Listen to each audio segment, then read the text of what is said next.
আমার ছোটবেলা কেটেছে নানা বাড়িতে। সেখানেই প্রথম দেখা নানির মেয়ে নীলা খালার সাথে। বয়সে বড় হলেও আচরণে বন্ধুর মতো। একদিন দুপুরে ঘরে কেউ ছিল না। প্রচণ্ড গরম, আমি শুয়েছিলাম খালার ঘরে। হঠাৎ নীলা খালা ঢুকে গেল বাথরুমে, দরজা লাগানো হয়নি। অজান্তে চোখ পড়ে গেল তার ভেজা শরীরের দিকে। বুকের কাপড় ভেজা, শরীর থেকে গন্ধ আসছে দুধ মাখনের মতো। খালা তাকিয়ে হাসল, বল, কি দেখছিস বখাটে? আমি লজ্জা পেলেও চোখ সরাতে পারিনি। তারপর খালা ধীরে ধীরে কাছে এসে কানের কাছে ফিসফিস করে বলল, তুই জানিস না স্বাদ মেটে কিভাবে? আজ দেও দিব। আমার বুক কাঁপছিল, কিন্তু খালা হাত ধরে আমাকে বিছানায় বসায়। সে নিজেই কাপড় খুলে সামনে এল। তাপ যেন শরীর ভেদ করে ছড়িয়ে গেল। এক সময় আমি বললাম, খালা, এটা ঠিক না।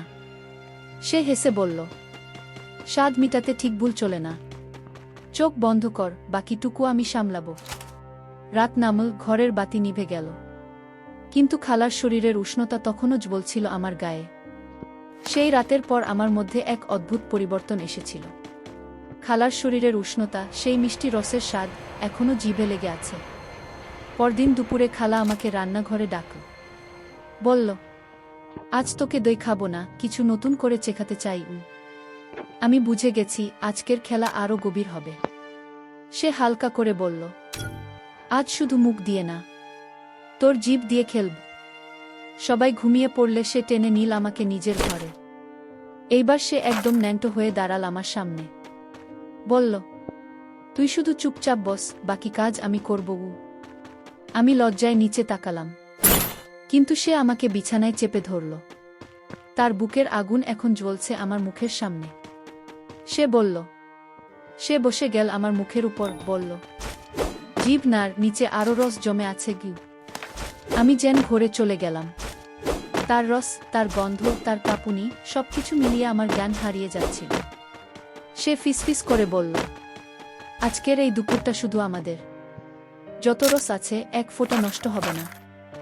বেশ কিছুক্ষণ পর খালা উঠে দাঁড়িয়ে বলল, তোর জিভে সত্যিই জাদু আছে রে। এতক্ষণে তুই সত্যিকারের পুরুষ। আমি অবাক হয়ে বললাম, খালা, তুই তো আগুন। সে হেসে বলল, আরও অনেক কিছু বাকি আছে। আজ শুধু দই, কাল থেকে রসগোল্লা দিব। সেই রাতের পর থেকে খালার শরীর, তার গন্ধ, তার রস আমার জীবনের নিয়মিত অভ্যাস হয়ে গেল।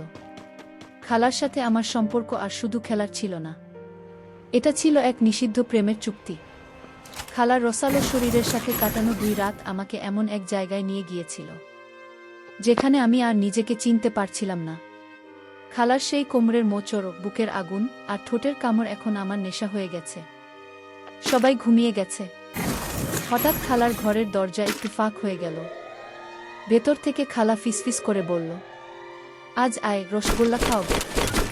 আমি বুঝে গেলাম, আজ শুধু চেটেপুটে খাওয়া নয়, আজ বসার পালা। ঘরে ঢুকতেই দেখি খালা পুরো নগ্ন। শরীরটা মাখামাখি করে রেখেছে নারকেলের তেল দিয়ে।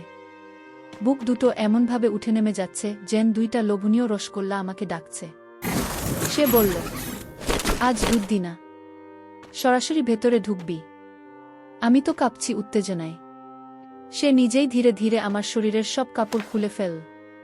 তারপর আমার কোমরে হাত রেখে বলল, আজ আমরা স্বামী স্ত্রী, কোনো লজ্জা নয়। খালা আমাকে নিচে শুইয়ে নিজেই আমার উপর বসে পড়ল।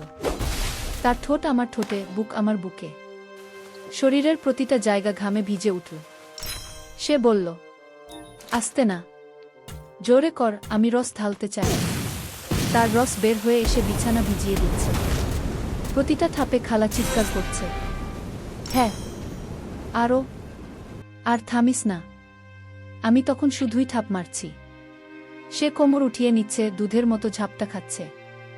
ঘরটা যেন রসের সমুদ্রে ভাসছে। 3 মিনিট পর খালা জোরে কেঁপে উঠল। রসগোল্লার রসে তার পুরো শরীর কাঁপছে। আমিও ভিতরে রস ঢেলে দিয়ে তাকে জড়িয়ে ধরলাম। সে বলল, তুই আমার সত্যিকারের সঙ্গী। এখন থেকে তুই শুধু আমার। সকালে ঘুম ভাঙার পর শুনি খালা প্রেগন্যান্ট হওয়ার ভয় পাচ্ছে। সে কাঁপা কণ্ঠে বলল, তুই কি এখনো আমাকে ভালোবাসবি যদি কিছু ঘটে? আমি বললাম, তুই শুধু বল, আমি পুরো জীবন তোর রসগোল্লার ভেতর থাকতে রাজি।